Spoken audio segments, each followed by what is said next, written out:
Salut tout le monde, alors aujourd'hui je vous fais une vidéo pour vous parler de mes cheveux. Alors, premièrement j'avais déjà fait une vidéo par le passé à propos de mes cheveux, toutes mes colorations que j'ai eues.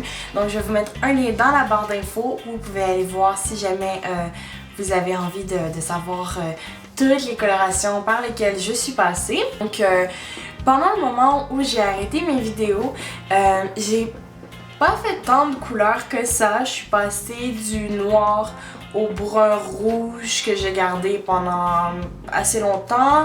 Ensuite j'ai eu des mèches qui ressemblent un petit peu à ce que j'ai maintenant.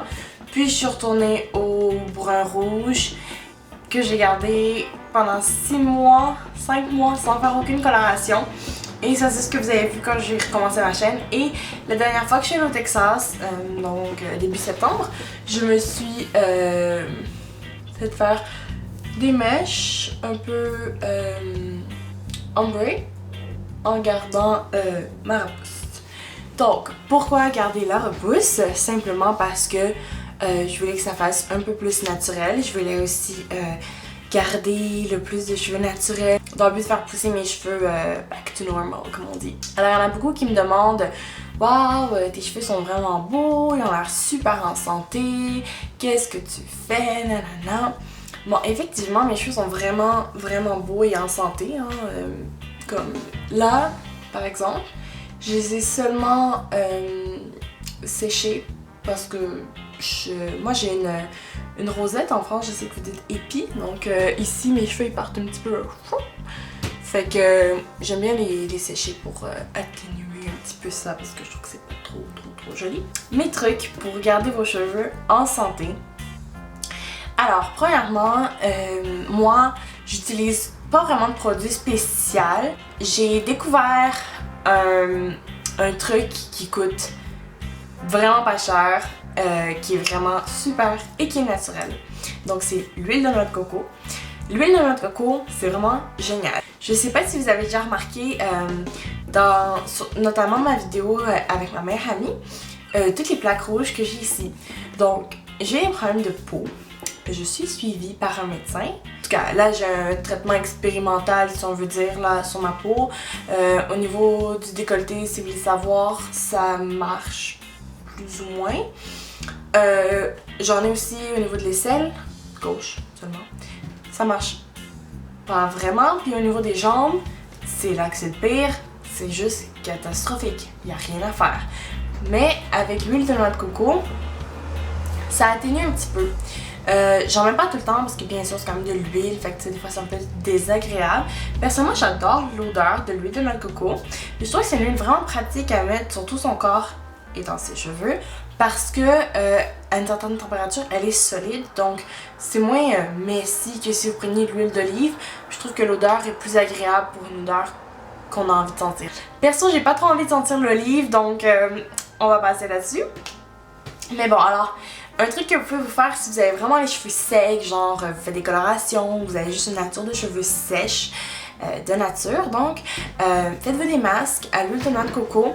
Franchement, je sais qu'ici le gros pot comme ça, qui est genre sûrement 1 kg, naturel, biologique, extra vierge, machin, c'est genre 10$. Puis ça doit pas être plus cher que ça ailleurs qu'à Montréal. Donc c'est très abordable. C'est sûr que c'est bon parce que c'est juste la nature. Moi j'ai une amie qui vient des Philippines. Elle m'a ramené un petit flacon d'huile de noix de coco que ses parents font. C'est genre super naturel et tout. Puis franchement on voit la différence, mais je pense quand même que c'est mieux de se mettre de l'huile de noix de coco dans les cheveux que des produits tout modifiés chimiquement avec du silicone, avec d'autres affaires de même qui sont pas vraiment bons pour les cheveux puis qui finalement donnent juste un aspect plus beau, mais que si tu regardes vraiment, tes cheveux sont pas vraiment plus en santé. Ensuite, un produit que j'aime bien, sinon j'aime bien le Keratin Mist de She. Il est vraiment bon. J'ai trouvé aux États-Unis vraiment pas cher. C'était comme 7$ pour quand même bon pot. Ça c'était vraiment nice. Mais j'en mets pas tout le temps. J'en mets des fois pour protéger un petit peu de la chaleur. She c'est une très bonne marque. Ça se trouve souvent dans les salons de coiffure. Sinon vraiment le truc, essayez de laver vos cheveux le moins souvent possible. si possible, une fois par semaine. Moi, je sais, personnellement, c'est pas possible pour moi parce que simplement mes cheveux deviennent gras après 2 jours. C'est vraiment difficile pour moi d'attendre. Il y a toujours les shampoings secs, mais ça abîme quand même les cheveux à la longue. Donc, j'essaie d'éviter un petit peu. Moi, perso, je mets de la poudre de bébé comme shampoing sec parce que, premièrement, c'est moins cher.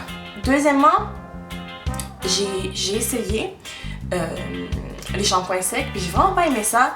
La genre de texture, je trouvais que ça faisait un petit peu comme mouillé, genre. Puis j'avais les cheveux gras, fait que j'étais comme, mais c'est censé faire mieux, puis ça faisait comme pire. Fait que je sais pas trop. Avec mes cheveux, ça n'a pas trop marché. Sinon, essayez de pas toujours attacher vos cheveux et de mettre le moins de chaleur possible. Essayez de trouver des styles qui vont être beaux sans que vous ayez à utiliser de la chaleur sur vos cheveux parce que c'est sûr que la chaleur, ça abîme. Et quand vous allez au soleil, ne mettez pas d'huile dans vos cheveux parce que ça va juste les frire. Donc, ça, c'est mes trucs pour vous. Pour les cheveux, pour avoir des beaux cheveux comme moi, des cheveux radiants, moi ici aujourd'hui j'ai mis rien du tout, même pas d'huile ou de produits qui pourraient aider à shiner. C'est juste vraiment mes cheveux sont naturels. Moins de coloration possible, moins de produits possible, le produit plus naturel possible, pas de chaleur et le moins de manipulation possible. Finalement, laissez vos cheveux tranquilles. C'est le meilleur truc que je peux vous donner. Donc sur ça, je vous dis ciao, à la prochaine!